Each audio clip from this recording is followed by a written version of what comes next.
discuss excretion and release of substances in plants. Generally, plants also living organisms and they are also excreting some waste materials. But comparatively animals, the breakdown of waste materials in plants is very slow, so that the production of waste materials also be and accumulation and excretion, the complete process in plants also little slower comparatively animals. And the waste materials produced in the plants, usually why they are producing waste and how they are producing. Generally, plants are producing continuously the food materials by the process of photosynthesis, right? The photosynthesis is the process will occur when the light is available.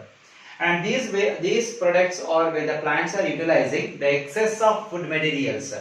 The excess of food materials can be stored in the various parts of the plant body, in the leaves, roots, stems and fruits, and like other parts of the plants also they can able to store, right? Whenever the leaves or the aging, they drop off from the plant itself. When the fruits are accumulated by the waste materials, those are also be usually drop off from the plant by a kind of a chemical substance present in the plant body, nothing but abscisic acid. This abscisic acid forms a abscission layer. This layer make the leaves and unwanted fruits and all which are considered as a waste materials can be drop off from the plant. So this is the way the plant can able to manage the waste materials. And some waste materials produced in the plant body like carbon dioxide and oxygen. During the process of photosynthesis, oxygen is the waste material in the plant body.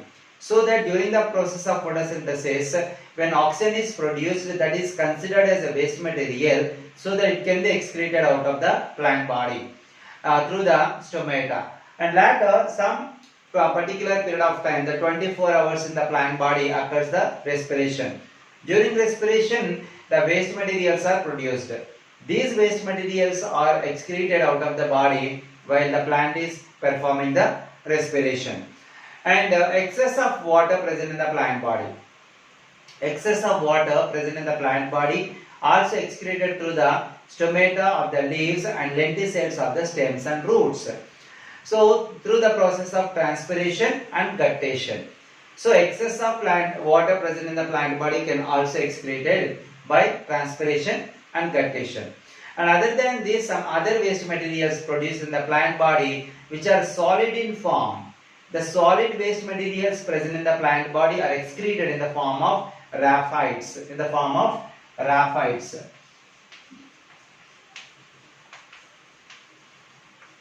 Accumulation of the waste materials when they are formed in the solid form, they are called raphides. And these are the some ways of excreting the waste materials and managing the waste materials by the plants. And see this here, majorly the plant waste materials are classified into two types. One is the primary metabolites and secondary metabolites.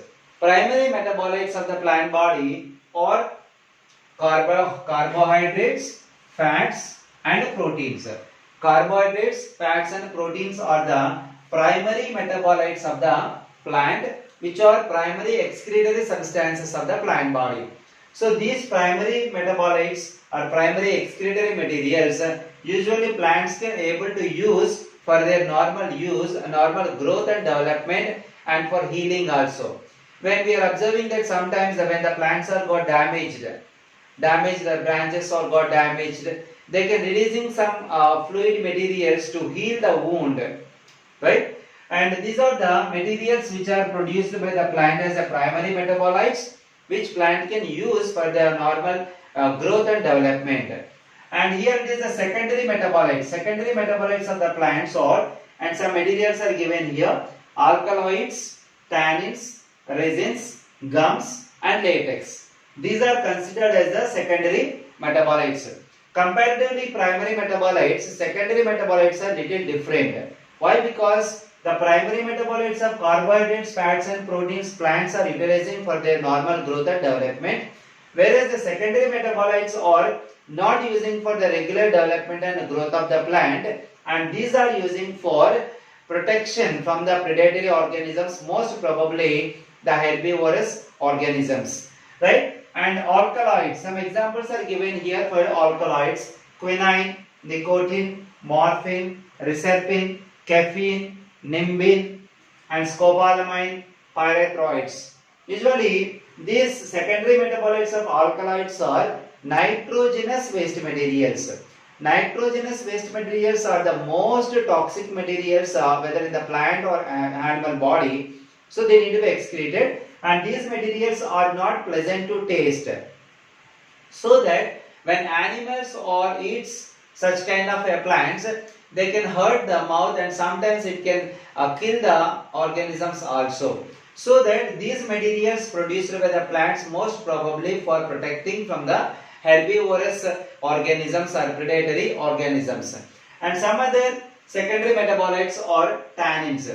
Actually, these are plants produced by their protection, but humans are more intelligent, so that they can find the other uses of these secondary metabolites, and we are using these secondary metabolites in various purposes, right? And here it is, for example, quinine. Quinine is an anti-malarial drug in Ayurvedic medicine, right? And like nicotine, morphine, reserpine, these are having individual uses which humans have found, right? Later, the tannins. Tannins are also another kind of secondary metabolites which are carbon compounds. Tannins are the carbon compounds. Usually these are brown in color. And examples of tannin which is produced by the plants are cassia and acacia. And these tannins are used for tanning of leather. Usually in the leather industry, the tannins are used to apply on the skins of the animals. Usually after the death of the animals, the skins were collected and dries up. And when the skins once dried, they become so hard. It is difficult to make the leather goods. So that when they are using the tannins or applying on the leather, that becomes very soft and easy to make any kind of a leather goods, right? And another thing is resins. Resins also be another kind of secondary metabolites produced by the plants, and these are mostly we are observing from the or collecting from the gymnosperm plants.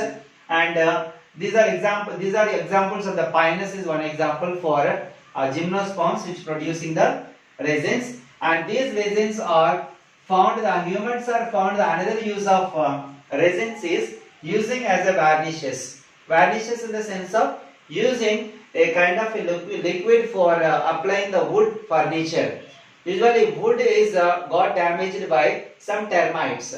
So whenever the humans are applied these varnishes over the wood furniture, it can be protecting the wood from the termites and which are damaging the wood.